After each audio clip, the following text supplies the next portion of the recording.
What's going on, guys? Chase Ghost Picks Against the Spread, ghostpicksats.com. Coming to you for the 30th of May. Whew, man, this month flew by like crazy. Coming to you with a little bit later of a video. I have a bunch of stuff to get done this morning for today's card that will be coming out here in just a few minutes. All the red alert buyers you will be taken care of, don't worry. We dropped the red alert yesterday. We played the Bruins in regulation, and they started out of the gate, scorching hot. You couldn't have asked for a better first period. Truthfully, you couldn't have asked for a better first and second period because of the way they were not only playing defense, but the way that they were moving the puck up and down the ice with just a lot of, playing very aggressive hockey. But then, don't get me wrong, guys, the Blues are a good team. Are they better than the Bruins? I do not think so. I don't even think they're in the same realm. But not to say that they can't bag a win. And they did last night, so puts our total overall red alert late fire record to 46-16. I'll still take it. Still a fantastic record, but that one was gut wrenching.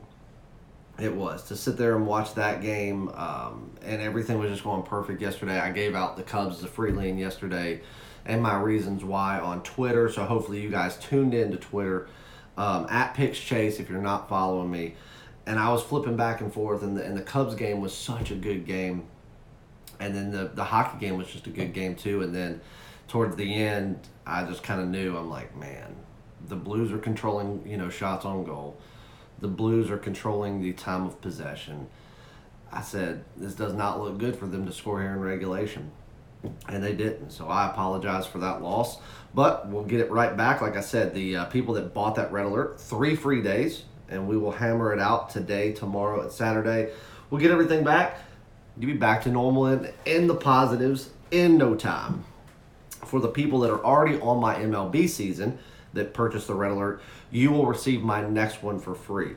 And as I said, I don't know if I said on video the other day or not, but I always have a play of the year in every sport. And I've never lost a play of the year, ever. Not in the NFL, when I was probably the only person in the world that was not on the Kansas City Chiefs and I had the Patriots. My NBA game of the year on the Spurs this year was a blowout winner. My play of the year in college basketball was a winner. And last year in hockey, I didn't actually have a play of the year in hockey this year. That's one thing that I didn't do. But in baseball, I always have 2. I always have a pre-All-Star break play of the year, and then I always have one second half of the season. And the reason that I do that is because getting up until about a month before the All-Star break, teams start making shifts and adjustments.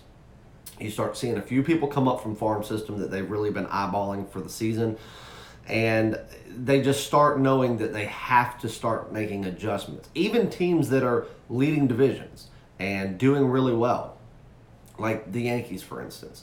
Those teams will make adjustments, and they'll do it to put their best foot forward for the second half of the season.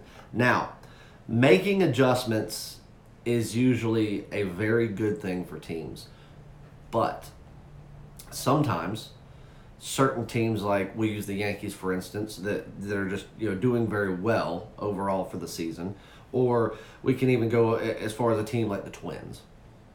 Teams that are doing extremely, extremely well, sometimes when those teams make adjustments, it doesn't fare well for them for the first few weeks because they're really getting used to doing things a certain way, winning a certain way, but they know that it's not sustainable if they don't put some fresh ideas out there, some fresh legs on the ground, some fresh arms in the rotation, and then they allow things to just kind of spread out and open up for them.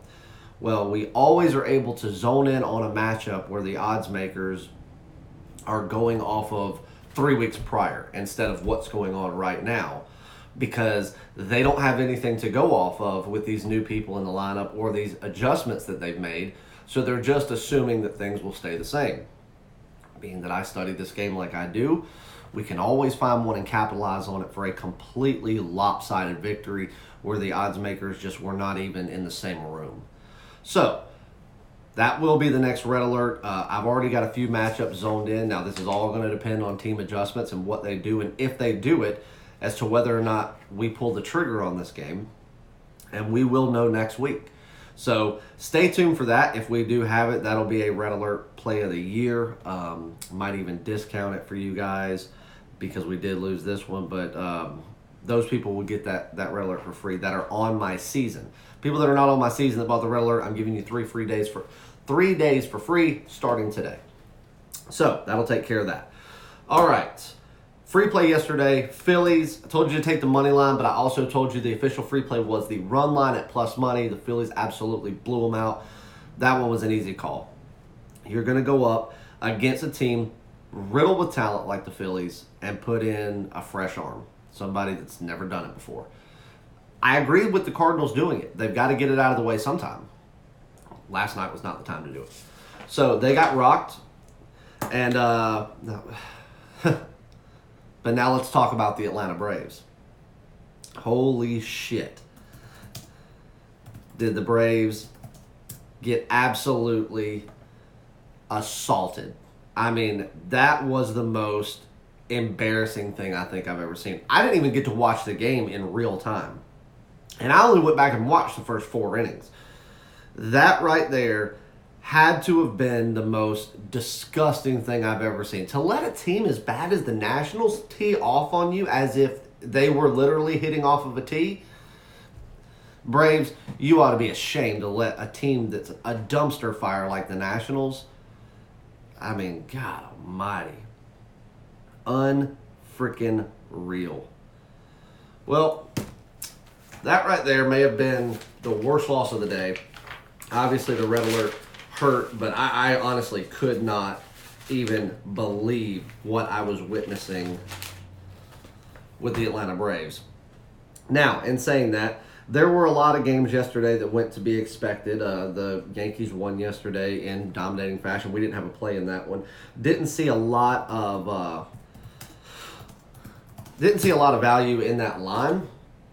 So we laid off of that game, but the Yankees went out there and took care of business nonetheless. Now that brings me to a game that I want to talk about today and your free play. I like the Red Sox tonight. Now I know. The Yankees are the hotter team. Fair enough. Agreed. Playing in the Bronx. Okay. They're dealing with more injury, in my opinion. The Red Sox have had some people. They've made some changes throughout the beginning of the year. But the superstars, as we call it, like Aaron Judge, Stanton, all those guys, they're still out. But the Yankees have been able to win without them, which is a good thing for them. That way, when those guys come back into the lineup and get their rhythm back, the Yankees are going to be downright unstoppable. But Chris Sale has been a pitcher this year that you've wanted to fade. He's gone out there and given up countless runs, countless hits, and he's just been an absolute shell of himself. But I was telling a client not too long ago, I said, you just wait. I said, one day soon we're going to be able to get Chris Sale at a very, very good price, and everybody's going to fade him, and this is going to be the time to take him. And it's going to be because he actually is the better pitcher. And the Red Sox are the better team. I think that's tonight. Hap, I'm not going to talk anything bad about him, but I'm not going to brag about him either. Is Chris Sale a better pitcher than Hap? Absolutely. Are the Red Sox a better team than the Yankees right now? Absolutely.